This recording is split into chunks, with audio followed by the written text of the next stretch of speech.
Sebelum saya, ini ada yang bertanya untuk penyusunan bab 4. Penyusunan bab 4 itu kita udah bahas di pertemuan ke berapa ya? Keempat kalau nggak salah.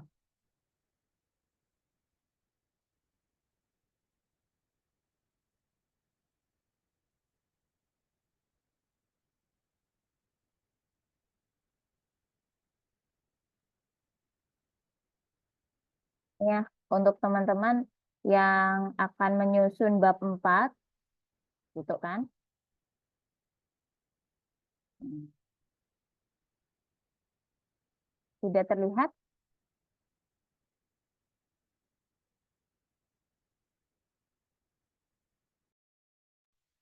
Sudah. Oke. Nah, ini bab 4 untuk implementasi dan evaluasi.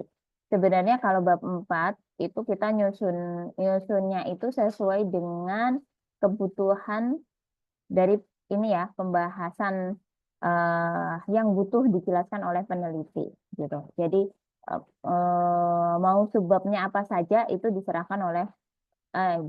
diserahkan ke peneliti gitu. Tapi kalau misalnya saya sendiri itu lebih prefernya adalah untuk penyusunan bab 4, kamu lihat dari tahapan penelitian.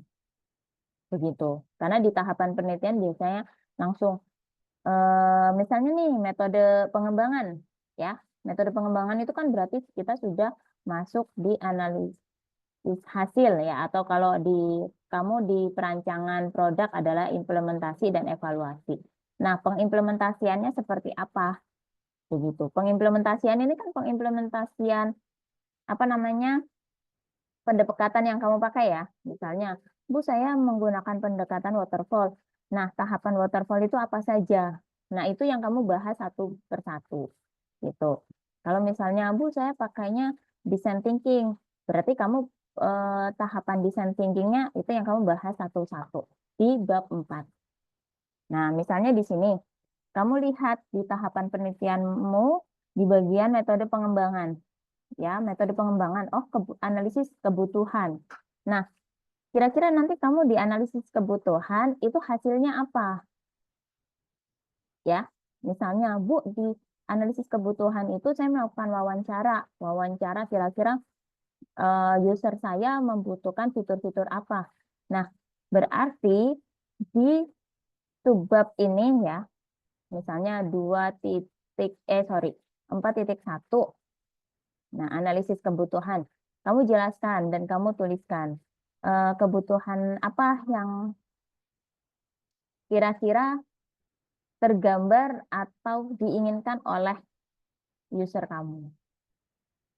Kalau metodenya wawancara gimana, Bu? Ya nggak apa-apa, sertakan hasil wawancaranya. Misalnya dari informan itu ya, satu atau dua kalimat yang memang mereka membutuhkan fitur itu dengan urgent misalnya gitu. Nah, itu tuliskan.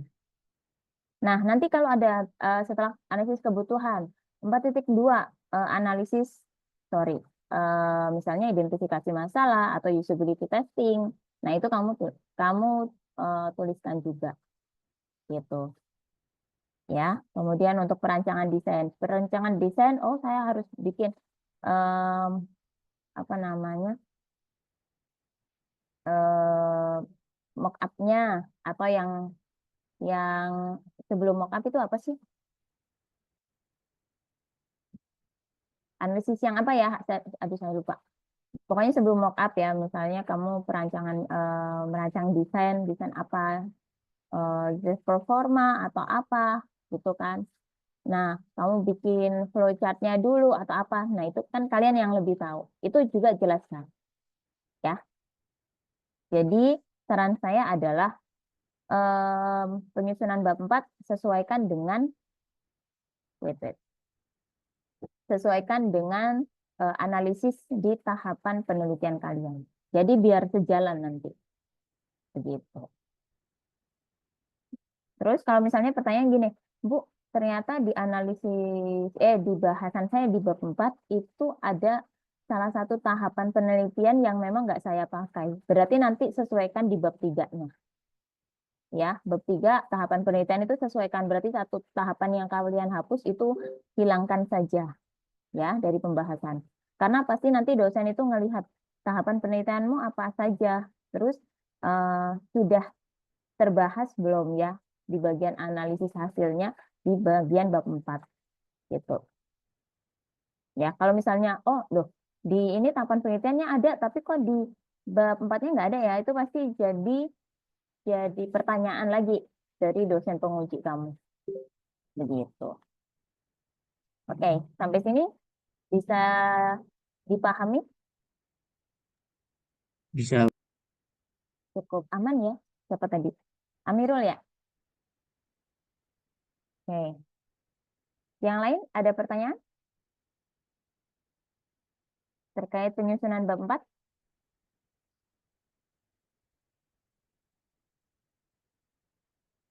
Nah, di bab 4 ini juga penting ketika kalian mencantumkan ya identitas responden kalian itu siapa atau informan kalian itu siapa. Jadi bikin aja satu tabel. Informan penelitian ini adalah satu, misalnya kepala bagian IT, ya tugas dan tanggung jawabnya apa. Terus misalnya beliaunya mau dituliskan nama, gitu boleh. Kalian tulis nama inisial juga boleh, ya. Kemudian nanti informan yang kedua siapa? Misalnya bagian keuangan IT. Nah, terus kalian tuliskan tugas dan tanggung jawabnya apa. Jadi di situ jelas setiap kalian itu analisis kebutuhannya ke siapa saja. Ya. Oke. Sampai sini ada pertanyaan lanjutan dari teman-teman?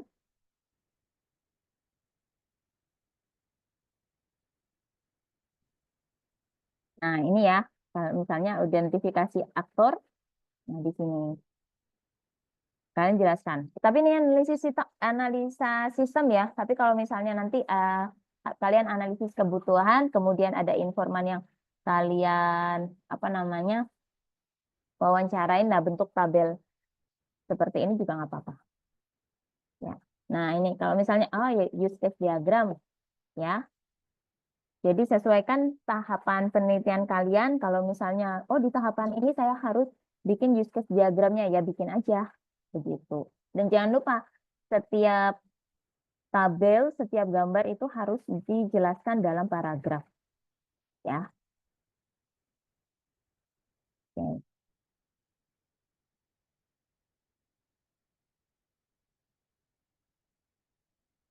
Oke. Untuk penyusunan bab 4, ada pertanyaan lagi? Silakan.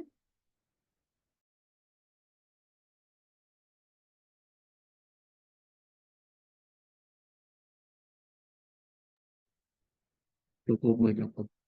Terima kasih. Oke. Baik, ada pertanyaan ya.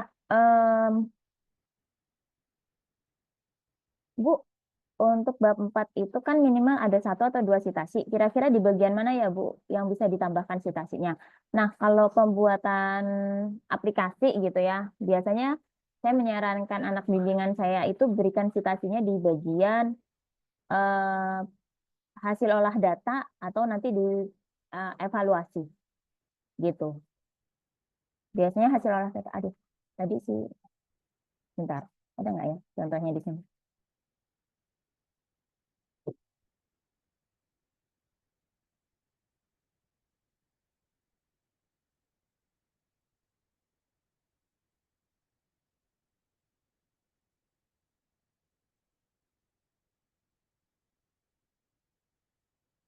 Iya ini, lihat nggak? Nah, ini adalah hasil dari olah data sus ya, karena ini kebetulan waktu itu anak bimbingan saya, dia itu em, apa namanya uji sistemnya menggunakan sus gitu kan. Kemudian di hasilnya, di hasil apa namanya evaluasi gitu, dia bilang, karena hasilnya dari hasil akhir sus itu skornya sebesar 75, kemudian masuk ke dalam kategori grade B, ya, yang artinya apa-apa, tingkat penerimaan acceptable yang artinya apa-apa, gitu. Nah, pengguna juga memberikan deskripsi positif terhadap desain yang diuji dengan hasil objektif dengan kategori excellent. Excellent ya. Hal ini serupa dengan penelitian terdahulu yang dilakukan oleh 31. Ini maksudnya adalah pensitasian. Sebenarnya lebih baik adalah teman-teman menuliskan penelitian terdahulu itu hasilnya seperti apa ya. Jadi ini kurang sempurna teman-teman kalau langsung di apa namanya disitasi seperti ini. Jadi kalian bisa jelaskan hal ini serupa dengan penelitian terdahulu yang dilakukan oleh 31. Hasil citasinya itu seperti apa kalian jelaskan. Begitu. Ya, paling enggak di sini ada 1 atau 2 citasi lah minimal ya. Jadi jangan nggak ada sama sekali. Begitu. Ya, sehingga itu nanti hasilnya bisa lebih bagus. Oke? Kalau misalnya Bu, di bagian use case diagram bisa nggak diberikan citasi? Ya bisa aja kalau misalnya emang ada hasil penelitian terdahulu yang sama. Tapi kalau saya sih biasanya di itu ya hasil akhir atau setelah olah data kuesioner gitu. Tapi semuanya tergantung hasil diskusi kalian dengan dosen pembimbing masing-masing ya. Oke, sampai sini cukup bisa dipahami? Oke, saya stop share ya. Oke.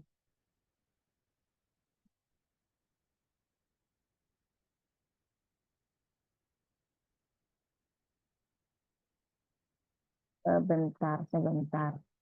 Ada pertanyaan gitu ya dari Rohimin.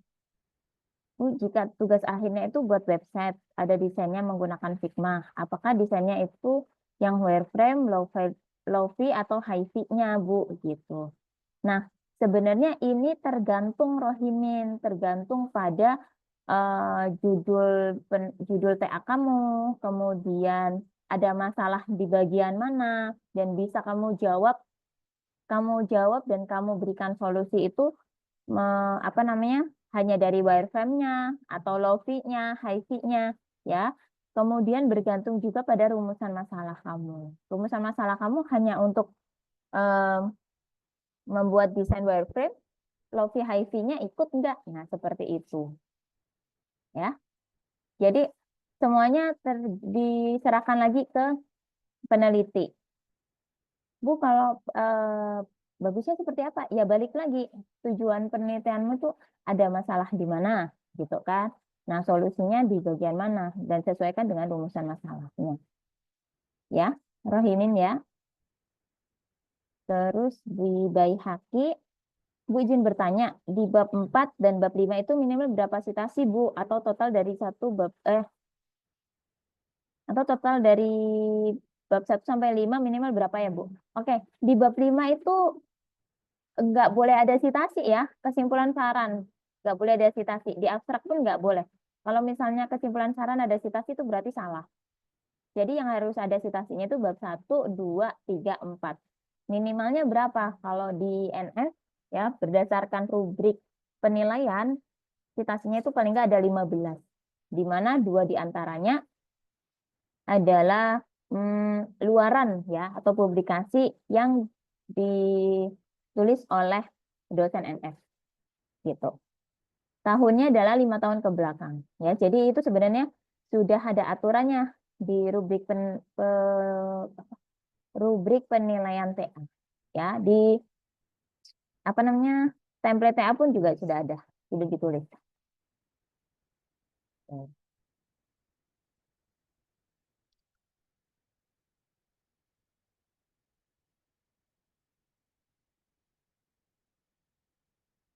Oke, ada lagi?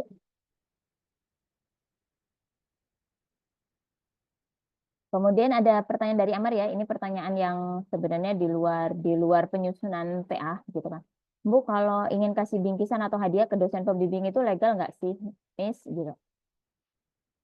Ya boleh aja sih untuk tanda terima kasih gitu ya. Tapi semuanya itu ditentukan oleh kemampuan ya. Jadi jangan dianggap itu sebagai keharusan, itu enggak.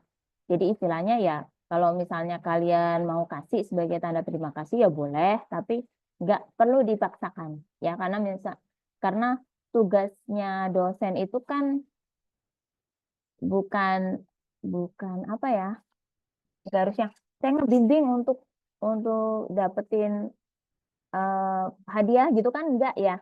Bukan itu gitu. Jadi diserahkan lagi ke mahasiswanya ya ngasih boleh enggak juga nggak apa-apa dan nggak diwajibkan ya.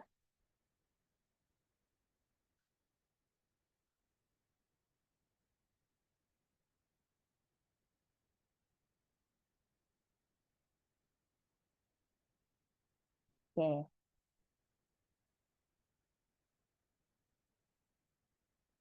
Oke, pertanyaan lagi ya dari Rohimin. Bu, kalau saya TA-nya itu merancang sistem informasi UPZ. Oh, zakat itu ya. Jadi berfokus pengelolaan siswa dan memberikan laporan dan informasi seputar kegiatan UPZ. Iya, tetap ya, Rohimin. Jadi kamu kamu sesuaikan aja. Kamu butuhnya yang mana? Apakah nanti di wireframe-nya cukup? Atau harus bikin lofi-nya dan high-nya gitu ya. Kalau anak bimbingan saya dulu itu pakainya semua. Wireframe juga, lofi, high juga dipakai sama dia. Ya, tapi kalau di sini sesuaikan lagi sama tujuan penelitianmu apa gitu. Terus kamu bisa diskusikan dengan dosen pembimbing. Pak, ini saya harus posisinya harus di mana? Apakah hanya di wireframe aja, low VIV-nya masih pakai atau gimana gitu. Karena tolong ini juga kamu segera diskusikan ya Rohimin dengan dosen pembimbingnya gitu. Karena paling enggak kalau misalnya oh udah ketiga-tiganya berarti kan butuh effort lagi nih untuk melengkapi pembahasannya. Ya, jadi kamu paling nggak bisa mengejar waktunya. Tapi kalau misalnya nanti, oh hanya wireframe aja, berarti tulis di rumusan masalah bagaimana cara membuat wireframe-nya gitu. Atau di batasan masalah kamu tulis di penelitian ini hanya membahas di wireframe saja, lofi saja, atau heavy saja. Nah seperti itu, ya.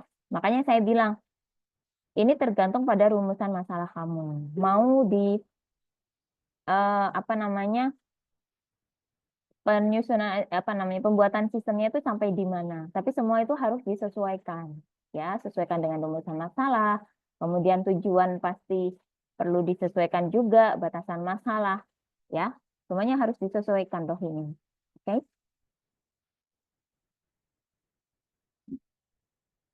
oke.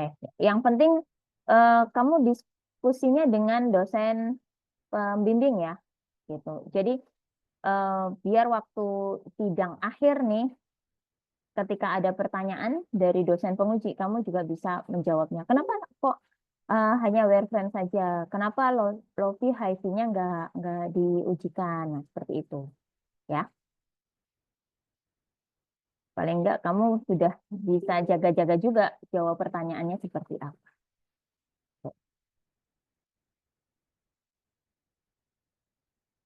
Oke, ada pertanyaan lagi?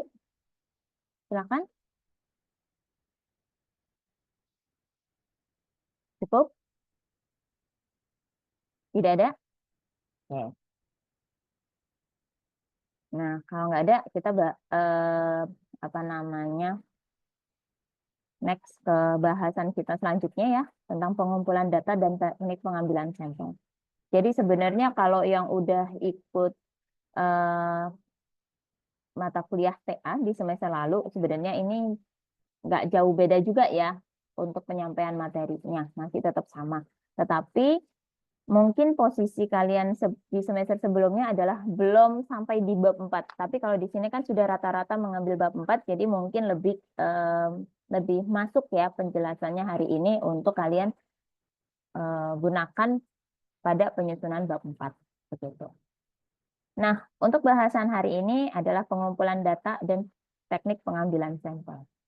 Jadi, kalau kita lihat di proses penelitian, ini adalah hal umum ya yang coba saya rangkum tahapan dalam proses penelitian itu seperti apa. Ya, tahapan yang pertama adalah menyusun rancangan awal penelitian. Jadi menentukan tahapan penelitian. Ini sudah kalian lakukan di bab 3, ya. Atau di bab 1, 2, 3 itu sudah masuk di sini. Kalian di posisi sekarang itu sudah menjalankan rancangan penelitian itu seperti apa. Kemudian menentukan lokasi penelitian, ya. Kalian juga sudah menentukan lokasi penelitiannya di mana. Makanya kalau ada pertanyaan, Bu, lokasi saya ternyata tutup, jadi gimana dong? Nah, itu ya, kalau menurut saya itu nggak bisa dijadikan objek penelitian karena memang nggak ada fisiknya, ya. Kalau bisa kalian penelitian itu memang ada tempat yang digunakan untuk apa namanya penelitian, gitu. Kemudian jangan lupa juga jelaskan alasan pemilihan lokasi tersebut, ya. Ini tergambarkan. Wait, wait.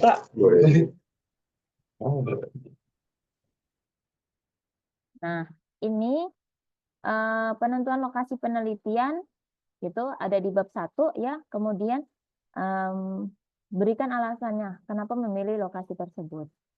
Pertanyaan ini seringkali juga ditanyakan pada saat teman-teman sidang akhir. Jadi pertanyaan pertama, kenapa objek tersebut yang dipilih? Itu sering sekali. Jadi tolong bisa disiapkan jawabannya mulai dari sekarang, ya.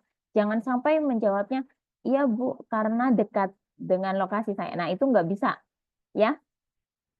Ya benar, jawabannya itu benar, tapi itu nggak bisa kalau dijawab untuk alasan pemilihan objek penelitian, ya. Jadi kalau bisa kan peneliti itu nggak milih-milih tempat, oh tempat yang dekat itu enggak, ya. Jadi tempat jauh pun itu bisa dijadikan lokasi penelitian.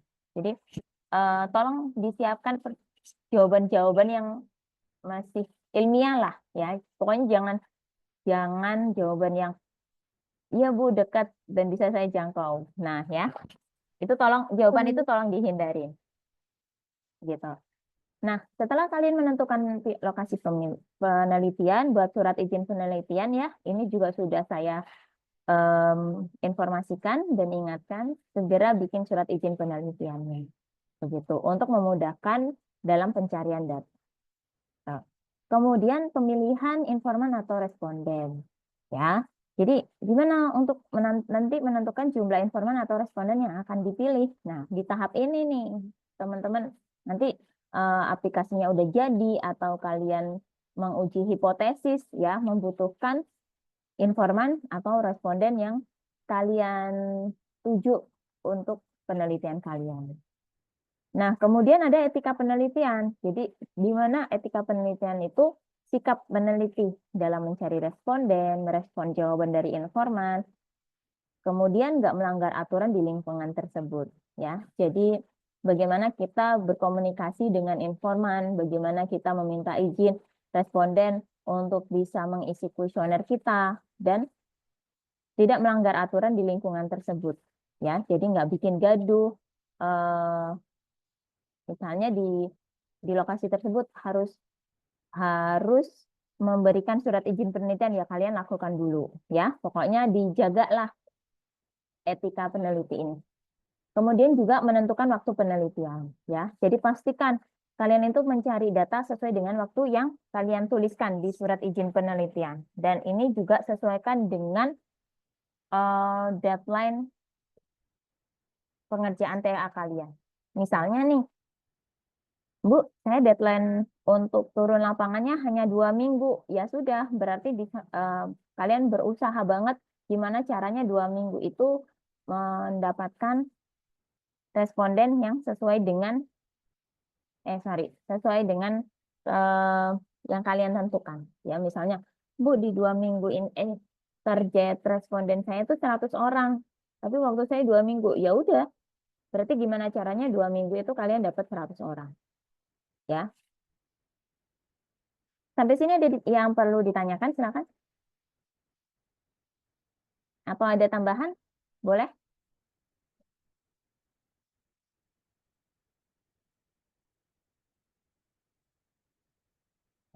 Nggak ada?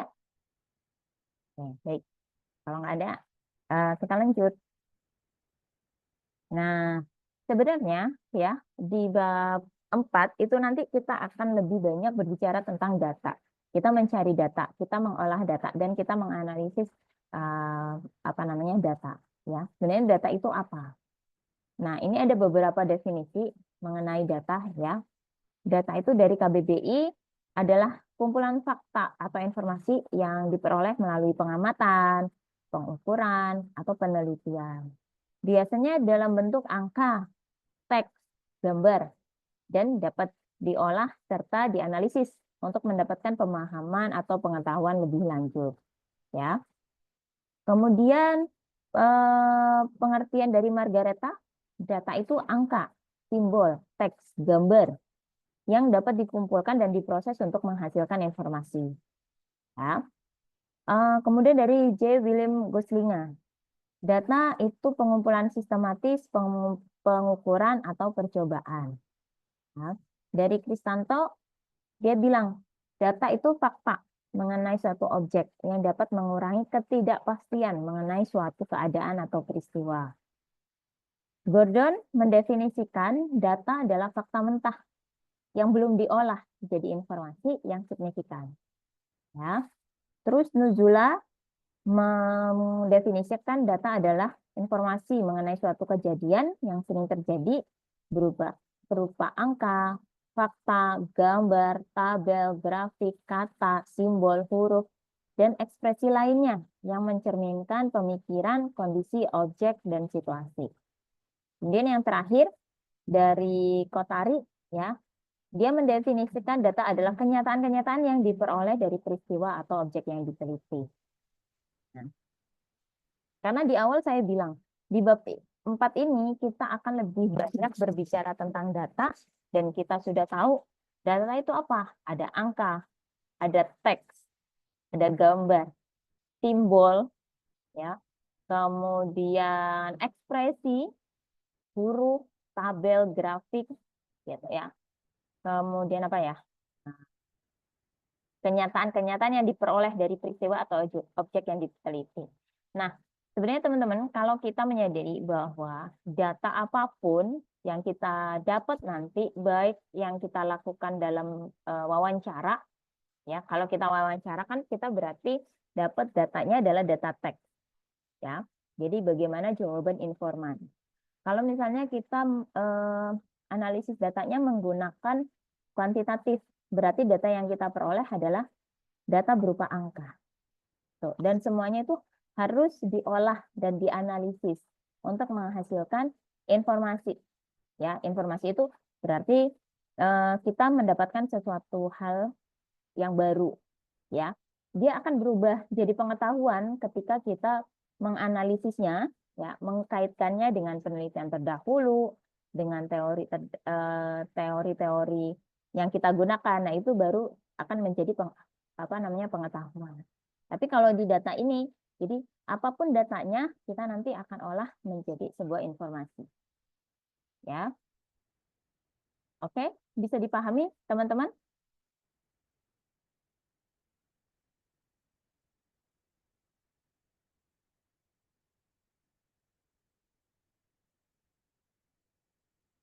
Oke, ya, nggak ada pertanyaan ya. Jadi cukup mudah. Data yang penting adalah ada angka, teks, gambar. Data bisa didapatkan dari data kuantitatif ya berupa angka atau data kualitatif berupa teks. Nah, karena pentingnya data ini teman-teman, jadi di bab 4 yang full of data gitu kan, dan semuanya itu harus dimaknai. Dimaknai itu maksudnya itu dianalisis ya, supaya bisa jadi informasi. Jadi intinya adalah di dalam bab 4 setiap angka, setiap teks, setiap gambar, setiap tabel, setiap gambar, tabel itu harus diuraikan dalam bentuk paragraf. Sampai sini bisa dipahami?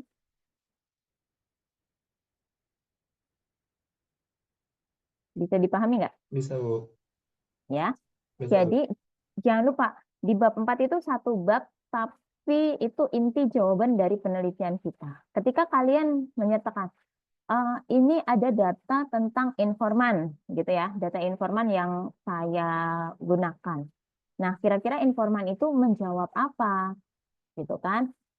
Siapa saja informannya? Kan kalian tulis nih di tabel. Nah, itu jelaskan dalam paragraf. Kemudian hasil wawancaranya apa? Oh, saya ambil ini loh hasil jawabannya. Berarti kan berupa teks. Nah, itu kalian analisis. Artinya apa? Maknanya apa? Gitu. Kalau misalnya, Bu, ini data dari apa namanya flowchartnya. Nah, maksud di flowchartnya itu apa? Ya, berarti kan gambar. Kita memaknai gambar itu dalam bentuk paragraf. Ya, meskipun sebenarnya dosen penguji, dosen pembimbing ya, baca tabel, baca gambar itu sudah paham. Namun di sini peneliti ya, kita itu penelitian nggak hanya tujuannya untuk diujikan, tetapi bagaimana hasil penelitian ini bisa dipublikasikan dan dibaca oleh peneliti-peneliti selanjutnya. Ya, jadi tuliskan paragraf ya mengenai tabel itu, mengenai angka itu, mengenai teks itu, mengenai gambar itu, supaya apa? Tidak menimbulkan interpretasi lain, gitu. Ya, sampai sini bisa dipahami?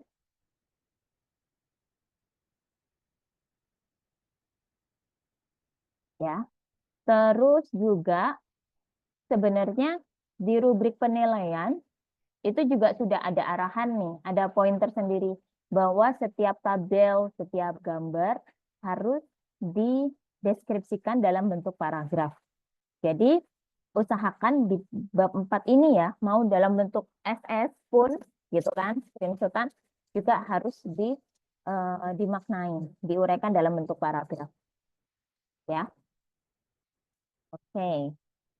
Saya baca pertanyaan dulu dari Said. Ya, Bu, kalau saya mencari datanya, kenapa perlu ada rancang bangun aplikasi X? Maka yang saya cari sumbernya berarti karyawan dan semua yang memungkinkan terlibat dalam proses saat ini hingga dibutuhkan aplikasi X ya, Bu. Iya. Ya, kira-kira di lokasi tersebut apakah memang butuh suatu aplikasi X? Nah, kira-kira di aplikasi tersebut itu butuh fitur apa saja? Nah, yang tahu kebutuhan fiturnya kan ya user-user di situ. Jadi yang diwawancarai ya mereka-mereka itu gitu. Bu, nanti hasil hasil apa namanya? Hasil analisisnya gimana?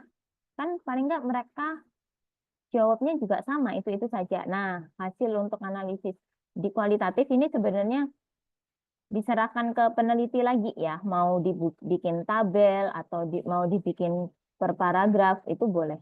Terserah. Yang penting adalah eh, misalnya analisis kebutuhan, melakukan wawancara itu terjawab dengan baik dan jelas ya.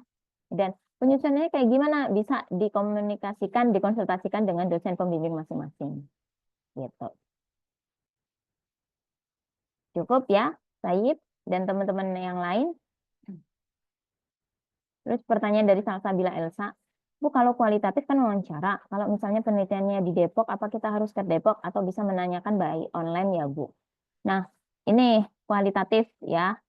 Hmm, sebenarnya mau online, mau offline itu em, kalau saya tergantung ke ini ya, kemampuan kita apa ya, menggapainya ya. Maksudnya menggapainya tuh ngedatengin informan kita. Lebih bagus sih memang harusnya face to face. Tapi kalau misalnya tidak memungkinkan, ya by online. By online bisa Zoom, terus bisa Google Meet. Yang terpenting adalah ada recordnya, kemudian hmm, ada bukti, ya, ada bukti melakukan wawancara gitu. Tapi memang baiknya adalah langsung datang sih ke lokasi itu. Kemudian juga kalau di ini ya, karena kan kita kayak seringkali kita ada di mana, terus informan kita ada di mana, kita nggak mungkin lah, nggak memungkinkan untuk datang langsung, kita by online aja gitu. tolong nanti itu bisa dijelaskan dalam naskah. Misalnya saya pasti bilang ya ke kalian gitu, bertiga ada bab tentang metode analisis data. Ya, metode analisis data untuk penelitian ini adalah kualitatif. Nah, arti kualitatif itu tuliskan kata pakar itu apa? Ya, apakah di situ bisa menjelaskan kualitatif bisa dilakukan secara wawancara online atau harus offline. Nah, kalau misalnya kata pakar bilang bisa dilakukan melalui online itu aman. Jadi ketika kalian ditanya oleh penguji, ya, bagaimana kamu menganalisis datanya? Oh ya Pak, saya menganalisis datanya melalui wawancara dan dilakukan melalui metode via Zoom karena begini begini begini. Hal ini sebenarnya saya sesuai dengan kata pakar ini bahwa eh, di artikel tersebut dijelaskan penelitian kualitatif adalah begini-begini dan bisa dilakukan secara online gitu. Jadi jawabannya adalah jawaban iya Pak berdasarkan kata pakar dan sudah saya tulis di naskah TA saya. Gitu untuk menjawab apa namanya ujiannya ya. Jadi bukan yang kata dosen TA saya bisa Pak, kata dosen pembimbing saya bisa. Nah itu nggak boleh ya karena ini penelitian kalian. Jadi kalau saya sih menghimbau itu tadi perkuat apapun metodenya, ya metode pengumpulan data, metode analisis data itu sesuai dengan kata pakar. Ya, sampai sini cukup jelas, teman-teman? Izin tanya Bu, Ya, silakan. lanjutkan tadi Bu, yang tadi yang kualitatif wawancara tuh. Saya kan juga wawancara tuh Bu. Nah, jadi kan dosen-dosen juga nggak tahu nih Bu kalau kita tuh wawancaranya online atau face to face kan. Nah, jadi jadi misalkan kalau Amirul wawancara ke perusahaannya itu ke orang IT-nya itu melalui telepon misalkan. Tapi nanti bilang ke laporannya secara langsung. Kan ada bukti juga tuh, Bu. Bisa nggak kayak gitu, Bu? Kalau saya sih nggak bisa ya, karena penelitian Bisa. kan, penelitian ini kan harus jujur, gitu. Jadi sebenarnya Oke, kalau Bu. kalau eh, penelitian yang kualitatif itu, kalau benar-benar ya di sosial itu ya, coba deh. Nanti kalau misalnya teman-teman eh, di kampus gitu bisa juga curhat apa namanya diskus dengan Mbak Azra ya. Mbak Azra ini ahli kualitatif gitu kan. Ya, Mbak Azra ya. Bahas. Ah, jadi kalau kualitatif sebenarnya itu kan dia mencari makna teman-teman gitu. Jadi nggak cuma analisis kebutuhan aja mencari makna. Gimana sih apa maknanya orang ini menjawab seperti ini gitu. Ada arti apa di balik informasinya itu. Itu kalau kualitatif sebenarnya. Ya. Tapi kalau misalnya kalian di sini karena di lingkup IT ya kebanyakan untuk eh, analisis kebutuhan menggunakan wawancara ya udah nggak apa-apa gunakan wawancara ya. Bu, kalau misalnya saya kan lewat telepon, tapi saya bilang itu lebih baik itu dihindarin ya. Nggak apa-apa tulis aja via Zoom. Karena gini, misalnya gini ada lingkungan pengembangan ya, ada lingkungan pengembangan terus di situ kan ada apa saja atau aplikasi yang kalian gunakan gitu ya. Nah, itu tulis aja menggunakan Zoom, menggunakan apa gitu. Nah, kalau misalnya gini, di bab 3 ya, kalian tuliskan bahwa metode analisis data ini menggunakan, sorry, bukan analisis data, analisis kebutuhan ya. Misalnya analisis kebutuhan ini melakukan wawancara dan wawancaranya dilakukan secara online. Hal ini dikarenakan, nah gitu ya, dikarenakan misalnya dari informannya belum atau tidak memiliki waktu yang cukup untuk melakukan wawancara secara offline itu boleh begitu. Oh, Tapi gini, wawancara itu kan sebenarnya nggak sekedar wawancara ditanya kamu butuh ini, iya, kamu butuh ini, iya kan bukan begitu ya. Tapi kira-kira di sini ada fitur ada aplikasi seperti ini nggak ya? Nah kalau misalnya saya mau buat gitu, fitur-fitur yang dibutuhkan itu apa saja? Oh berarti kayak gini ya misalnya. Ya, paling nggak kan ada aplikasi contohnya gitu. Nah itu yang sebenarnya kita juga menjadi data tambahan kita pada saat analisis kebutuhan begitu. Ya, jadi kalau wawancara itu nggak cuma ya wawancara face to face gini, nggak hanya itu, tapi kita juga kan ngelihat keadaan lingkungan itu seperti apa, ya. Ya, Bu. Dan Berarti dipahami. pertanyaan wawancara itu kita buat juga di bab 3 ya, Bu ya? Iya, boleh. Boleh. Heeh. Jadi Kalau kalian nggak eh, kalau nggak buat nggak apa-apa. anu bikin aja pertanyaan besarnya seperti apa, Hmm. ya tuliskan. Jadi paling nggak tahu. Nah, ini sebenarnya hasil transkrip wawancara itu juga dilampirkan di bab lampiran, begitu, Oh, ya. Jadi kalian coba. di bab 4 hanya mengambil jawaban-jawaban inti aja yang sesuai dengan bahasan kalian, begitu, ya. Baik, Bu. Makasih banyak, Bu. Bu izin Oh, tanya, Bu. silakan. Berarti kalau misalkan jawabnya itu nanti ditulis di laporannya kata-katanya sesuai dengan kata-kata kita, tapi maksudnya itu sama dengan apa yang dijawab sama informan itu nggak apa-apa. Eh, enggak, kata-kata yang ditulis itu emang kata-kata dari informannya. Nggak dari maksudnya kalau misalkan nanti di penulisannya kata-katanya itu kita rapihin gitu Bu. Kita sendiri yang Eng- buat tapi maksudnya enggak bisa. Nggak bisa nggak kalau bisa. saya. Heeh. Jadi memang kata-kata itu sebentar, saya ada contohnya kok. Ini masih nyambung di pertemuan bab 4 kita gitu, ya. Sebentar. Oke. Bentar sambil nunggu ya. Bukan ini. Yang mana ya? Oh, ini.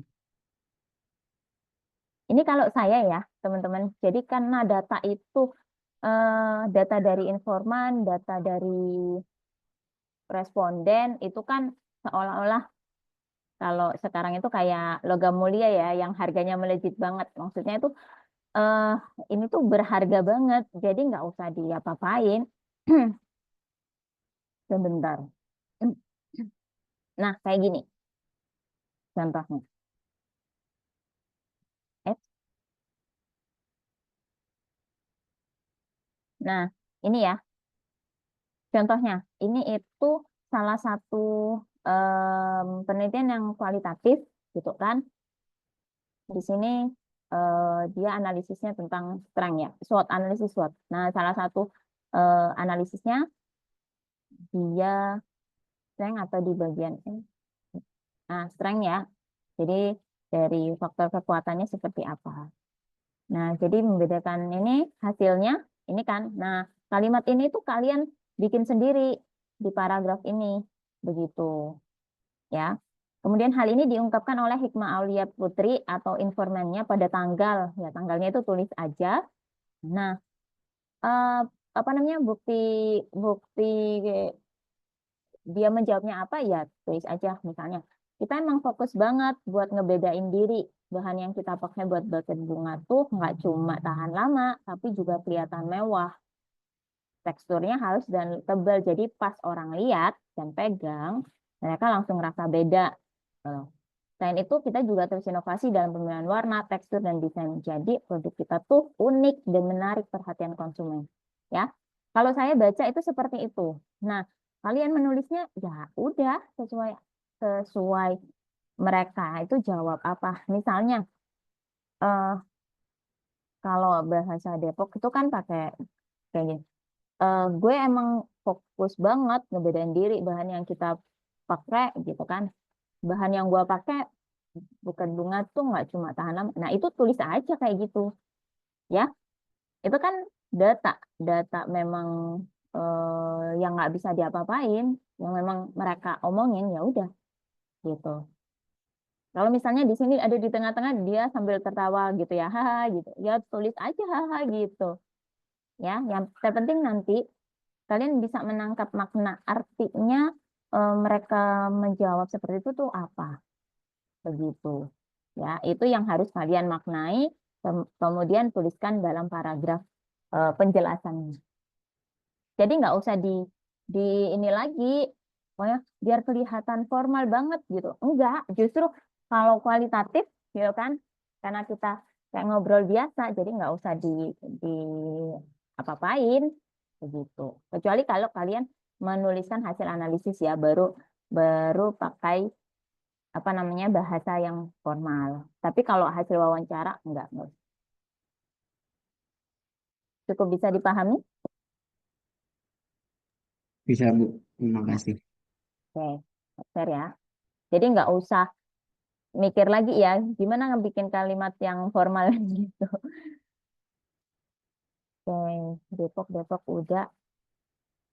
Oke, Bu, kalau wawancara minimal berapa orang, Bu, agar dapat kesimpulan yang cukup? Sebenarnya kalau untuk kualitatif ya, kalau datanya itu udah jenuh. Maksudnya kita sudah em, mewawancarai beberapa orang dan jawabannya itu sudah itu saja. Berarti itu dicukupkan.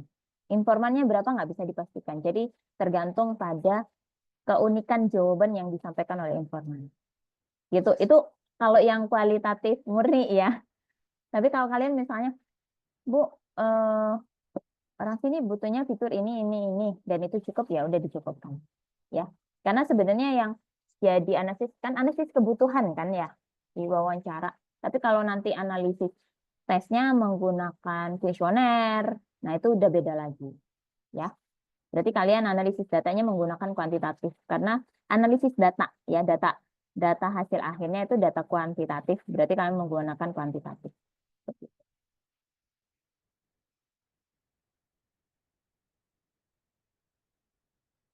Oke, ya dari Erlangga ini. Bu, saya buat web untuk data entry diagnosis pasien tapi berbasis blockchain. Usernya dokter RS dan apoteker, berarti harus UAT ke mereka ya, Bu? Heeh, nyesel bikin judul ini. Ya udah nggak apa-apa lah sebentar doang gitu kan. Maksudnya kalau pas memang dokternya lagi nggak riwah aja gitu kan, apotekernya lagi nggak riwah. Tapi saya nggak yakin sih mereka nggak riwah ya, karena kalau di rumah sakit sekitar sini apoteker itu jadwalnya padat banget. Tapi coba lah ya cari gitu. Sebenarnya kalau berbasis blockchain ini bagus topiknya gitu. Ini kan ada ada berapa ya? Maksudnya sekarang kan udah topik-topik blockchain gitu. Dari topiknya sih bagus, berarti effortnya juga harus lebih bagus lagi ya, Erlangga gitu. UAT-nya ke mereka, ya iya, ya, karena kan objeknya yang dituju kan itu dokter, dokter dan apoteker gitu.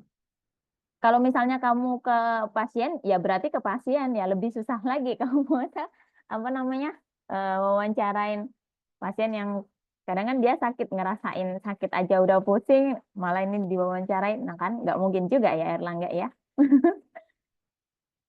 Oke, ah oke dari Rizky ya. Ini berarti setiap gambar harus dijelaskan seperti ini. Pada gambar 4.x dapat dilihat bla bla bla seperti ini boleh dari hasil menjalani perintah ya boleh ya seperti itu Rizky gitu jadi uraian paragrafnya cukup jelas ya.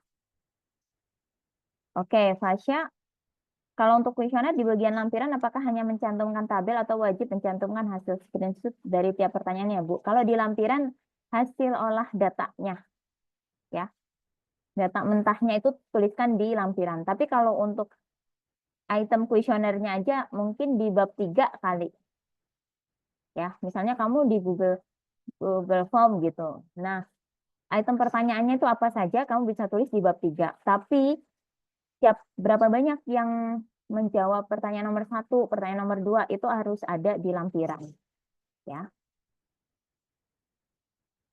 Oke, dari Zaki, Bu, saya udah wawancara pada awal penelitian. Apakah harus wawancara lagi, Bu? Sebenarnya kebutuhan wawancara dikembalikan lagi ya sesuai dengan kebutuhan penelitian. Kalau memang datanya masih kurang, silakan melakukan wawancara lagi. Kalau udah cukup ya dicukupkan. Tuh. Oke, dari Salsabila. Kalau kuanti minimal berapa pertanyaan ya Bu? Nah, teman-teman, item pertanyaan itu sebenarnya disesuaikan dengan variabelnya. Ya, nggak bisa. Kalau minimal berapa pertanyaan itu nggak bisa. Karena gini, misalnya kalian pakai variabel apa ya gitu ya. Jadi misalnya analisis digital marketing dengan kepuasan pelanggan. Itu misalnya ya analisis digital marketing berarti kan ada dua variabel. Ada variabel digital marketing dan kepuasan pelanggan. Nah, di digital marketing itu ada berapa indikator gitu. Misalnya di digital marketing bisa terjawab dengan 4 indikator. Nah, di 4 indikator minim berarti ada 4 pertanyaan atau 5 atau 6 pertanyaan, ya. Terus di ke, apa namanya kepuasan pelanggan ini ada 3 indikator. Nah, berarti minimal ada 3 pertanyaan atau nanti 4 atau 5 item pertanyaan. Nah, item-item pertanyaan ini sebenarnya lebih baik kalian nggak bikin sendiri, tetapi berdasarkan penelitian terdahulu. Ya, jadi kalian cari artikel, kira-kira penelitian sejenis yang di artikel tersebut itu menyertakan apa namanya item pertanyaannya yang ditanyakan apa saja. Yaitu kalian pakainya itu, jadi nggak ngarang sendiri. Ya, makanya kalau ditanya kuanti minimal berapa pertanyaan ya Bu, itu nggak bisa terjawab jelas. Ya, bisa jadi gini, saya pengalaman gitu ya, pengalaman ada 6 indikator, ada sekitar 50 pertanyaan. 6 variabel, 15 indikator, sekitar 50 pertanyaan. Itu juga bisa. Ya. Oke. Bentar. Saya jawab Raka Agus dulu ya. Said. Jika untuk UAT itu menggunakan kuesioner, namun untuk pengumpulan datanya itu menggunakan wawancara, apakah bisa Bu? Atau flow saya ini salah? Nah, sebenarnya kuanti atau kuali ya disesuaikan dengan kebutuhan dari penelitian itu sendiri. Kamu UAT-nya pakai apa? Mau kuanti atau kuali? Berarti kalau misalnya kuanti, kuesioner ya. Tapi kalau UAT-nya nanti bisa apa namanya? Nggak bisa dijawab secara kuesioner gitu kan? Pakai kualitatif ya kualitatif. Tapi semuanya harus kamu diskusikan dengan dosen pembimbing. Ya, Raka ya. Gitu.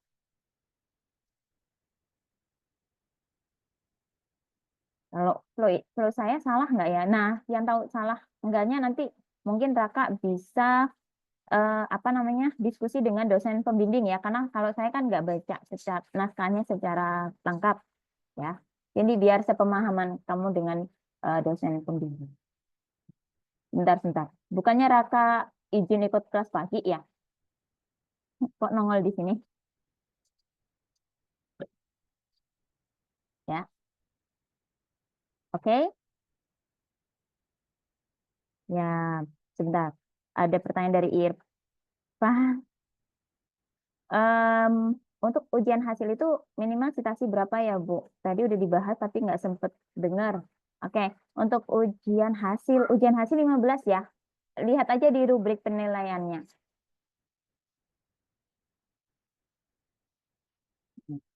Oke ya. Oke, Sayib, silakan. Baik Bu, suara saya dapat didengar Bu. Bisa. Oke, saya mau nanyanya lebih spesifik sih Bu. Di kasus saya itu kan mengembangkan ini ya Bu, apa rancang bangun REST API ya. Nah, untuk nanti wawancara itu, saya di sini nyimpulin sendiri sih Bu, untuk orang-orang yang saya tanyain itu kayak tim IT, manajer proyek, atau karyawan yang kemungkinan akan menggunakan aplikasi gitu ya. Itu benar nggak Bu? Dan kemungkinan misalkan saya cuma dapat 4 orang lah anggapnya. Kemudian jawaban mereka ini seragam bahwa mereka itu kebutuhannya benar. Mereka membutuhkan aplikasi untuk sesuai judul saya. Judul saya itu untuk fitur pengelolaan manajemen proyek. Jadi sebelumnya itu kan existingnya sebelum saya di sana itu tuh masih menggunakan Google Spreadsheet seperti itu. Nah, tapi saya pernah dengar juga dari sistem analis saya kalau mereka membutuhkan pengembangan itu, salah satu alasan kuatnya adalah data itu mudah dimanipulasi ketika menggunakan spreadsheet yang di-sharing. Nah, itu tuh bisa saya kutip gak Bu gitu maksud saya. Tapi kalau itu saya kutip, saya khawatirnya harus membuktikan hal tersebut juga nih. yang Google Spreadsheet itu, sedangkan saya nggak punya akses ke sana gitu. Karena ini berdasarkan omongan tersebut, datanya mungkin bisa ditunjukkan tapi saya nggak punya akses. Nah, apakah itu bisa dikutip atau enggak gitu? Dan apakah itu termasuk salah satu alasan yang kuat atau itu kurang kuat? Gitu, Bu. Oke, cukup segitu dulu. Oke, oke, apa namanya tanggepin yang masalah di spreadsheet dulu ya. Jadi kalau misalnya ternyata ada loh yang bilang kalau pakai spreadsheet itu datanya bisa dimanipulasi. Itu sebenarnya bisa ditaruh di latar belakang dan itu alasan yang cukup kuat. Jadi salah satu alasan kenapa kamu membuat rancang bangun dan berbasis REST API gitu ya. Benar benar gitu ya bahasanya ya. Betul, Bu. Nah, kayak gitu, itu bisa ditaruh di latar belakang sebenarnya. Di latar belakang itu tulis aja berdasarkan hasil diskusi dengan misalnya kepala manajer IT mengatakan bahwa kekurangan di spreadsheet yang selama ini digunakan adalah begini-begini begini. Gitu. Itu ngutip hasil wawancara dan sebagai landasan kamu kenapa menggunakan membuat rancang bangun ini gitu ya. Nah, kemudian kalau kamu gini, Bu, kalau kebutuhan sistemnya saya hanya wawancaranya 2 orang gitu kan, 2 orang. Nah, ya silahkan saja 2 orang. Tapi waktu pengetesan saya membutuhkan orang yang lebih banyak misalnya. Ya silahkan saja. Karena apa? Itu disesuaikan dengan eh, 2 orang di awal ini mungkin adalah kepala bagian dan yang tahu ya fitur-fitur yang memang dibutuhkan di tempat tersebut. Nah, 4 orang yang terakhir ini melakukan pengetesan itu adalah usernya aplikasi ini. Itu boleh, boleh kamu cantumkan gitu. Berarti maksudnya 4 orang tadi, maaf Bu dipotong. Iya nggak apa-apa. Berarti 4 orang tadi tuh anggapannya itu bagian UIT-nya gitu ya, Bu. Mm-mm. Berarti Iya, berarti kesimpulannya yang barusan kita bahas itu boleh saya tuangkan semuanya di bab 4, Bu. iya boleh. Oke, Bu. Makasih. Uh-uh. Nah, misalnya gini, Bu, usernya kamu kasih waktu ya pengetesan UIT ini selama 2 minggu sebenarnya targetnya adalah 7 orang gitu kan karena di populasi di sekitar situ tuh ada 7 orang misalnya tapi dalam waktu 2 minggu ternyata yang berkenan gitu kan yang bisa mengisi yang bisa ngebantu kamu untuk menjawab hanya 5 orang ya udah tulis aja 5 misalnya 2 orang lainnya tidak bisa membantu karena memang sedang ada dinas luar atau apa gitu. Ya nggak apa-apa, gitu aja. Tulis aja padanya gitu. Baik, Bu. Berarti ini harus didokumentasikan ya, Bu ya? Didokumentasikan itu gimana? Maksud saya kita tuh perlu ngebuktiin sampai kayak kita ngefoto atau naskah dialognya gitu, perlu nggak, Bu? Eh, Kalau untuk pengetesan paling foto aja, satu atau 2 gitu doang. Oke, Bu. Kalau untuk Mm-mm. wawancaranya penuh gitu ya? Wawancaranya bisa penuh tergantung kebutuhan informasi kamu. Kalau misalnya 4 orang itu ternyata sudah menjawab ya sudah gitu. Dan pasti jawabannya sama sama aja gitu loh. Ya, Yang penting si jawabannya ini kuat untuk mendukung judul saya gitu ya, Bu ya? iya betul. Oke, Bu. Baik, Bu. Gitu. Terima kasih. Pun kalau misalnya nih, misalnya ya dari 4 orang ini ternyata yang 3 butuh, yang satu enggak, ya bisa kamu tulis juga kok. Satu dari hasil wawancara keempat ini, yang satu misalnya menghasilkan kontrak gitu ya, fitur ini enggak cukup di ini. Nah setelah kamu gali lagi, ternyata memang 1 orang ini misalnya usianya sudah lanjut dan nggak paham tentang teknologi, akhirnya agak lama responnya menggunakan teknologi. Nah, itu boleh, bisa Baik, Bu. Terima kasih, Bu. ya. Tapi gini, saya masukan saya ini bisa kamu diskusikan lagi dengan dosen pembimbing ya. Jadi ini kalau saya bisa memberikan masukan seperti itu untuk fixnya, gimana kamu harus apa namanya dapetin 4 orang atau lebih dari itu bisa kamu diskusikan lagi dengan dosen pembimbing ya. Oke, Bu. Berarti Mm. anggapannya yang saya rencanakan ini sebenarnya cukup aman, tapi lebih baiknya diskusikan dulu dengan dosen pembimbing gitu ya Bu? Iya, betul. Karena gini, jangan sampai semuanya ya, jangan sampai kamu itu menulis apapun di naskah kamu tanpa sepengetahuan dosen pembimbing, gitu ya. Tapi juga apa namanya, kamu harus memastikan dan siap gitu. Kenapa saya harus memilih 4? Kenapa saya harus memilih lebih dari 4? Kenapa saya harus wawancara awal itu dengan 2 orang? Kenapa di UAT-nya saya memilih beberapa orang? Nah, itu kamu harus punya jawaban tersendiri. Nah, kayak perihal diskusi dengan saya, mungkin nanti ada kesempatan diskusi dengan Mbak Azra, dengan dosen pembimbing, dosen penguji. Itu kan hanya kayak masukan ya, tapi tetap ketika nanti yang ditanyain waktu sidang akhir itu kan kamu ya. Jadi kamu yang harus mempersiapkan jawaban itu dengan kuat. Begitu. Ya, Baik, cukup jelas ya? jelas Bu. Nah, oke, ada pertanyaan lagi? Ya, cukup.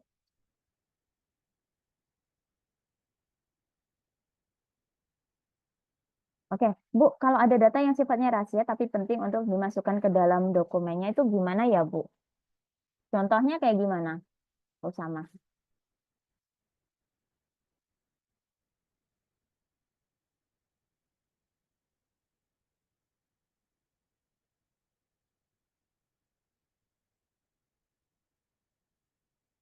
Mungkin teman-teman juga ada ya hal-hal seperti ini. Bu, em, oke, Bu, kalau misalnya datanya itu nggak mungkin kita kita tuliskan ya, nggak diizinin dari perusahaan ya udah nggak usah dimasukkan. Tapi kalau di dokumennya itu sebagai penguat gitu kan, ya udah tulis aja misalnya data transaksinya cukup fluktuatif gitu ya, dari tahun ini ke sini datanya naik atau gimana gitu. Jadi pakai data samaran aja. Jadi jangan dikeluarkan data perusahaan itu kan juga ada yang sifatnya rahasia ya, begitu. Tapi semua harus konfirmasi ke objeknya, begitu. Jadi nggak semua yang ada di perusahaan kita butuh kita harus dapetin, enggak. Biasanya perusahaan itu em, akan memilah gitu kan, mana informasi yang bisa diketahui oleh publik, mana yang harus ditutup, begitu. Dan kita juga nggak bisa memaksa ya, daripada kita nggak diizinin penelitian di situ gitu kan, ya udah eh, apa namanya, tulis aja data transaksinya cukup fluktuatif, apa namanya, mengalami penurunan dari tahun sekian sampai ke sekian. Nah, kalau misalnya waktu itu ditanya gitu kan, ditanya di penguji, ya udah jawab jawab aja. Mungkin sekitar begini sampai sekian, Bu. Nah, kayak ya dari data sekian sampai sekian. Nah, gitu aja. Ya. Jadi nggak usah dikeluarkan data-data perusahaannya. Jadi kita ikut menjaga rahasia di perusahaan tersebut ya.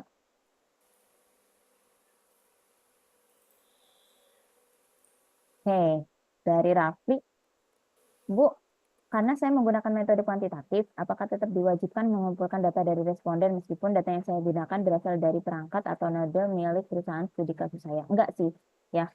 Jadi antara kuantitatif, kualitatif itu balik lagi ke kebutuhan penelitian, begitu, ya. Jadi nggak harus di setiap penelitian harus ada kualitatif, ada kuantitatif, gitu kan?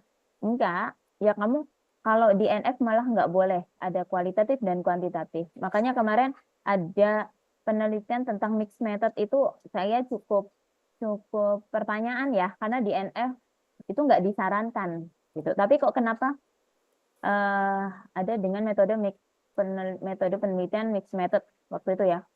Pertemuan yang lalu kalau nggak salah kita bahas. Tapi waktu saya tanya dosen pembimbing dan pengujinya, oke Bu, ya udah lanjutkan aja kalau sudah oke, begitu. Tapi semuanya data kuanti, data kuali itu diserahkan lagi ke peneliti, ya. Oke, oke. Ada pertanyaan lagi?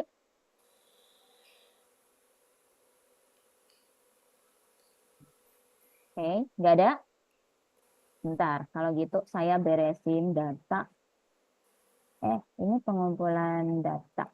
Sampai pengumpulan data aja ya.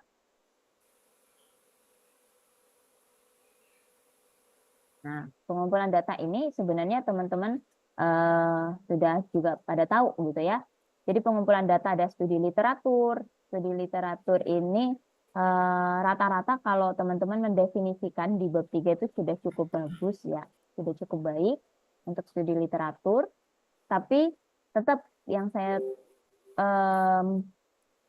tekankan adalah ketika kalian menuliskan studi literatur, definisinya apa? Itu sertakan kata pakar. Ya, ada studi literatur, ada observasi, kuesioner, ya. Kemudian wawancara.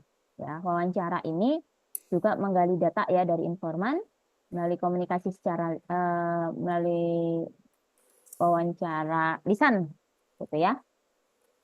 Wawancara itu dibedakan menjadi dua, ada wawancara terstruktur dan nggak struktur. Gitu. Kalau wawancara terstruktur itu dilakukan ketika informasi yang akan diwawancarai sudah ditentukan dan diketahui.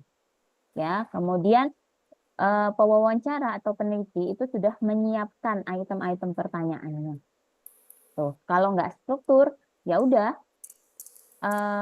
apa namanya? Kalian pertanyaannya itu hanya menyiapkan garis besarnya saja. Kemudian nanti pertanyaan-pertanyaan lanjutan itu sesuai dengan arah pembicaraan kalian, gitu ya. Tapi hasil dari jawaban itu ya mau teks mau kalau wawancara kan berarti teks ya. Teks itu harus dituliskan dengan jelas, ya. Paling enggak tadi sudah kita bahas ya, gimana caranya menulis hasil analisis wawancara dalam bab 4. Oke, nah ini populasi sampel ya. Jadi kalau populasi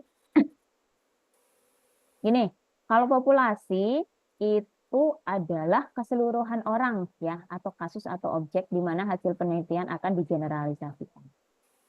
Contoh, kalian itu akan meneliti di NF ya. Mau ambil objeknya dosen, mahasiswa atau civitas. Kalau misalnya Bu, saya dosen aja berarti populasi kalian itu adalah dosen. Gitu. Dosen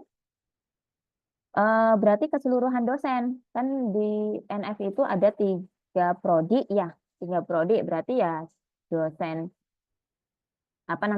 dosen TI, dosen FI, dosen DD gitu. Tapi kalau misalnya Bu, saya hanya mengambil dosen TI aja, berarti populasi kalian itu ya dosen TI.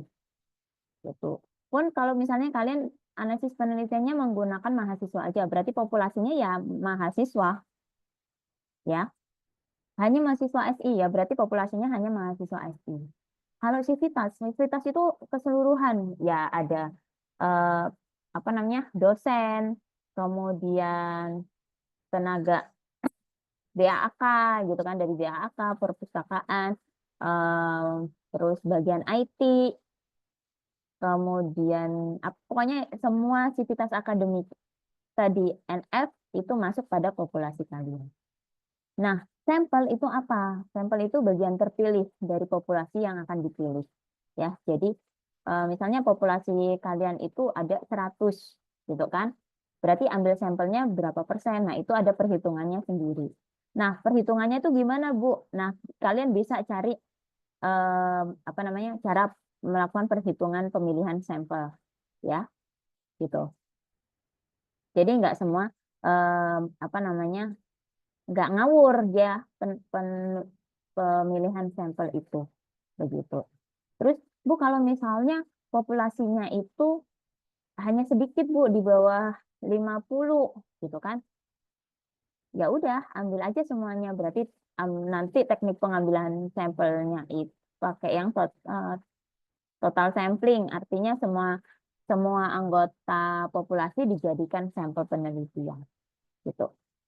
Ya, tapi kalau misal ada penelitian yang waktu itu apa ya? Mahasiswa saya bikin aplikasi presensi di salah satu sekolah. Nah, presensi ini kan untuk guru ya, guru dan staf kalau nggak salah. Nah, itu totalnya ada 36. Nah, saya bilang, udah semuanya aja yang dijadikan sampel Jadi 36 itu. Tapi ternyata dari 36 yang hanya mengisi kuesionernya itu sekitar nggak sampai 30 sih. Ya nggak apa-apa. Itu aja yang data itu aja yang diolah. Karena kan kalau sampel kita nggak mengisi itu kan berarti kita nggak harus maksa-maksa juga ya, apalagi kita terbatas oleh waktu. Jadi itu tuliskan aja di batasan masalah bahwa penelitian ini hanya dilakukan dari bulan ini sampai ini, atau nanti di saran bahwa penelitian ini harusnya dilakukan lebih lama untuk mendapatkan sampel yang lebih banyak. Itu bisa. Ya. Oke. Sampai sini cukup bisa dipahami, teman-teman? Ada pertanyaan? Nggak ada? Cukup, ya. Jadi where sampel gitu kan. Jadi ini dari sekian populasi gitu yang dijadikan sampel hanya sedikit. Ya. Nah, penyebutan sampel gitu kan. Sampel itu kalau saya bilang responden berarti itu untuk kuantitatif. Kalau informan berarti kualitatif. Ya, maksudnya kalau di kuantitatif itu kan orang yang memberikan responnya untuk mengisi kuesioner. Kalau informan itu kualitatif karena kualitatif itu kan kita wawancara ya. Disebut informan itu artinya orang yang memberikan informasi. Gitu. Jadi lebih pada kayak ngasih tahu kita ya. Jadi kalau misalnya teman-teman menuliskan di TA-nya juga jangan sampai keliru gitu ya.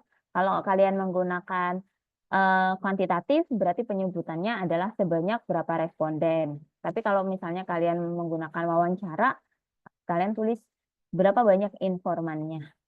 Gitu. Ini jangan sampai keliru ya, soalnya sering banget keliru penggunaan istilah ini. Gitu. Masih itu enggak ya? Nah, ini sebenarnya teknik pengambilan sampel juga bisa kalian baca ya. Kalau misalnya memang nanti ada pertanyaan bisa kita bahas di pekan depan. Gitu. Sebentar. Untuk presensinya, linknya sudah dibagikan belum Mbak Azra? Untuk presensi, sudah dibagikan linknya Mbak Azra?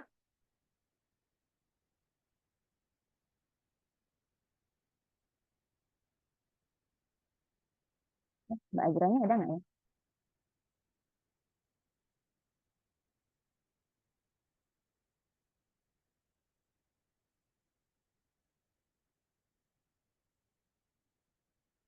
Oh, oke. Mbak Azra, bisa dengar saya nggak?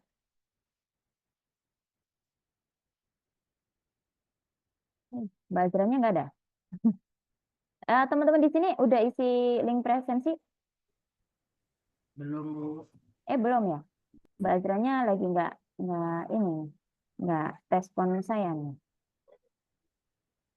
Bentar. Oh, belum ya? Oh, belum.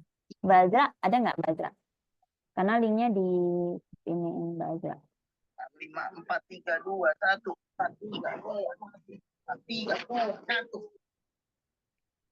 Oke, nanti bisa tulis itu aja ya, nama sama NIM ya, di kolom komentar ya. Oke. Oke, nanti silakan diisi nama kemudian NIM ya untuk bisa isi presensi. Sambil saya menjelaskan terakhir sih ini teknik pengambilan sampel ya. Nanti kalau teman-teman ada yang kurang jelas bisa ditanyakan di pekan depan. Nah, oke. Ya, jadi sambil nunggu Mbak Azra nih. Nah, jadi teknik pengambilan sampel itu ada probability sampling dan non-probability sampling. Jadi kalau probability sampling itu adalah sampel yang kita tahu, kita punya daftar namanya, daftar anggotanya. Ya, tapi kalau kita nggak tahu, berarti pakai non-probability sampling. Di probability sampling ada beberapa yang saya temukan itu ada simple random sampling, systematic, stratified, sama cluster sampling ya. Kalau non probability ada convenience, purposive, snowball, sama kuota. Gitu. Nah, teknik sampling ya. Jadi kalau probability sampling, setiap anggota populasi ini memiliki kesempatan yang sama untuk jadi sampel. Hasil penelitian yang akurat dan presisi sehingga dapat digeneralisasikan dari karakteristik sampel menjadi karakteristik populasi. Karena setiap orang itu mempunyai kesempatan yang sama. Gitu. Jadi kalau misalnya kalian membuat suatu aplikasi di mahasiswa NF gitu kan. Nah, kalian menganggap semua mahasiswa NF itu karakternya sama. Jadi nanti responden yang kalian dapat hasilnya ya, hasil jawaban mereka itu bisa digeneralisasikan di seluruh mahasiswa NF. Tapi kalau non probability itu nggak bisa. Karena non probability ini biasanya kita nggak punya daftar namanya ya, daftar nama respondennya atau informannya, kemudian kita hanya memilih karakter-karakter tertentu saja. Ya, jadi nggak untuk misalnya, Bu, saya menggunakan teknik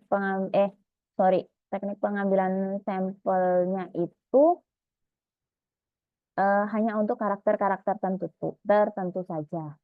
Ya, misalnya hanya di bagian keuangan. Berarti kan memang aplikasi itu hanya untuk bagian keuangan ya, bukan untuk orang lain di luar keuangan.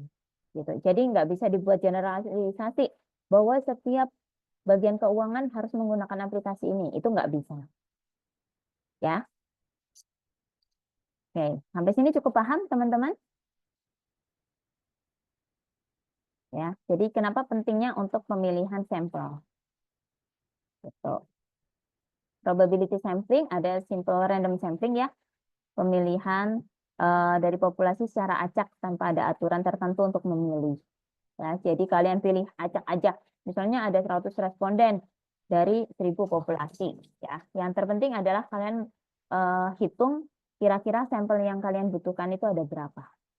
Begitu. Kemudian ada systematic random sampling ya. Kalau di sini kalian menggunakan jarak interval. Jadi ya data nama, terus kalian bikin jarak.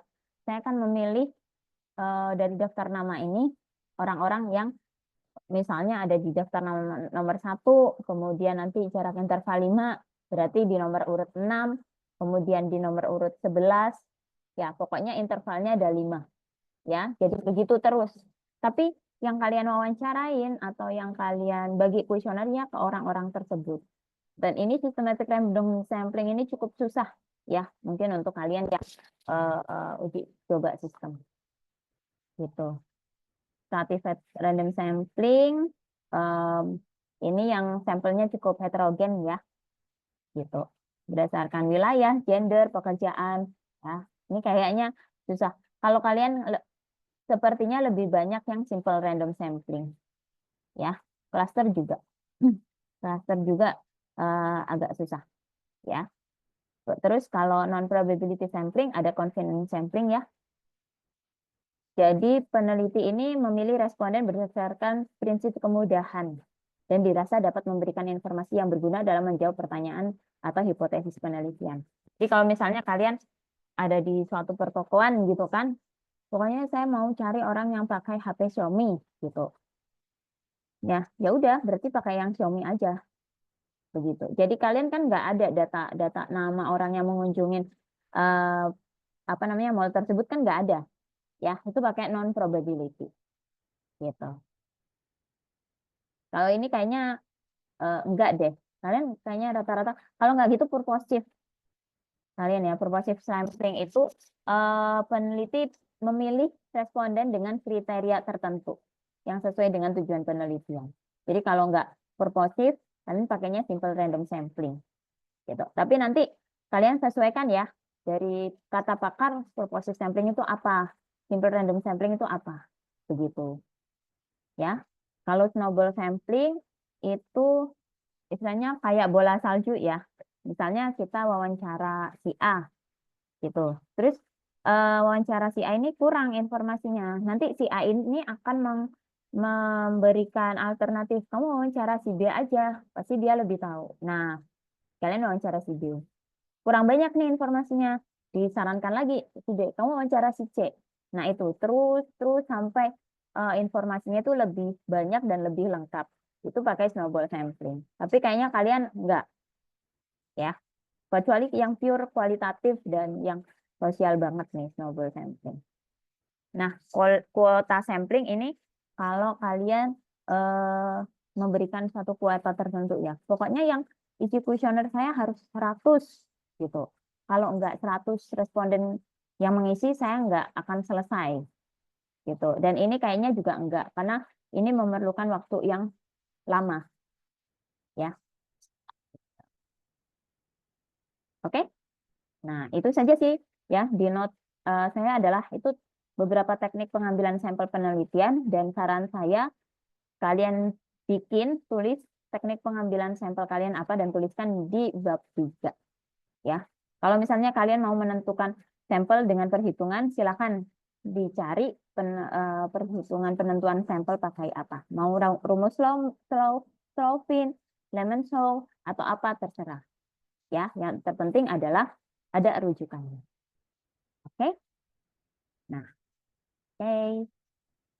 Mungkin itu saja dari saya ya. Oke, Mbak Azra masih belum nyambung juga. Mungkin lagi ini deh. Ada kendala juga ya. Oke, sudah pada isi presensi juga.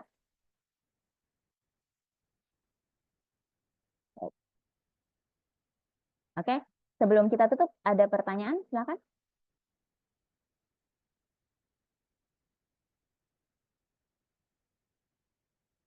Nggak ada, cukup aman ya. Oke, baik. Kalau nggak ada, mungkin kita cukupkan ya. Nanti kalian bisa baca atau hasil diskusi kita hari ini, kalian bisa diskusikan lebih lanjut dengan dosen pembimbing masing-masing dan sesuaikan dengan TA kalian. Jangan lupa untuk segera berprogres ya, yang belum dapat tanda tangan di surat revisi, silakan nanti bisa langsung dikebut ya, paling nggak di bulan ini bisa mendapatkan surat tanda tangan revisinya. Kalau misalnya Bu dosen pengujinya responnya susah nih, kalian bisa diskusikan juga ke dosen pembimbing ya. Jadi kalau misalnya ada masalah apa-apa gitu, bisa dikomunikasikan dengan pembimbing juga ya, supaya pembimbing tahu.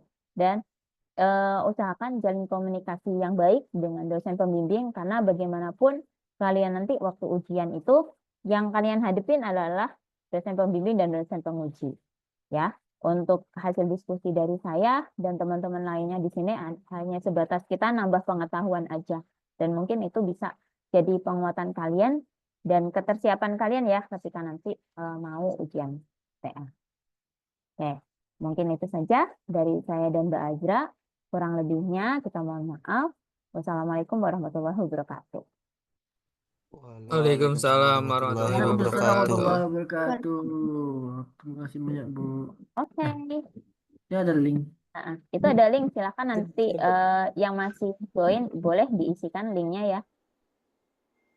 PPT-nya di-share gak, Bu? Ntar? Tadi sudah saya share sih. Mungkin masih ada yang kurang ya, ada 2 kelas yang belum saya share. Nanti akan saya share. Di mana, Bu? Di Elena? Tetap di Elena. Cuma Elena saya agak lemot nih, makanya saya agak lama untuk sharing ini materinya. Pertemuan lalu juga belum, karena lama banget. Ya. Oke, silakan nanti diisikan ya link yang diberikan Mbak Azra.